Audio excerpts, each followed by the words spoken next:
Fire is coming down a little bit, and the wind's picking up, which is probably a sign that I probably ought to get out of here. Getting dark. And one of the questions I got on this last video I did about felling ash, and fella asked, well, why don't you just use that same technique on all trees? Well, there's a really good reason why you don't. And that has to do with the strength of the fibers. So, for example, if I use the same technique on, say, a leaning basswood tree that has fibers that are not nearly as strong as ash, and I cut the hinges that size I would for an ash tree with a strong fibers, that is a recipe for disaster.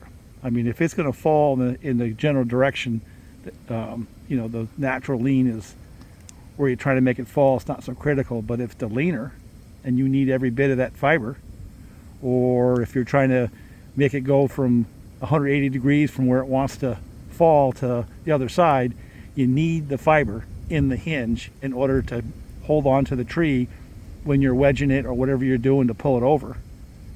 And ash is really, really strong. It's like cables. But most trees that the people who watch this video are going to be cutting are not ash. There's something else. And yeah, it might be a different species that has a strong fiber that works just fine. But you know, I caution doing that sometimes, because you know, people can take that as this is how you do all trees. I think I'm going to do a short video following this one, saying that there's different techniques that work in different situations, and you got to have them in your toolbox and match the felling technique to the situation at hand. You know, but yeah, I would say that for most people, if they don't know how to identify an ash tree, well, they probably ought to hire somebody, or just go back to a conventional cut strategy with a nice strong hinge. You know, all the chainsaw manuals have got sort of a recipe that'll work. So I guess that's the reason why. You know, I do the ash style felling on ash, and when I do maple, I don't bore cut quite as much out of the hinge.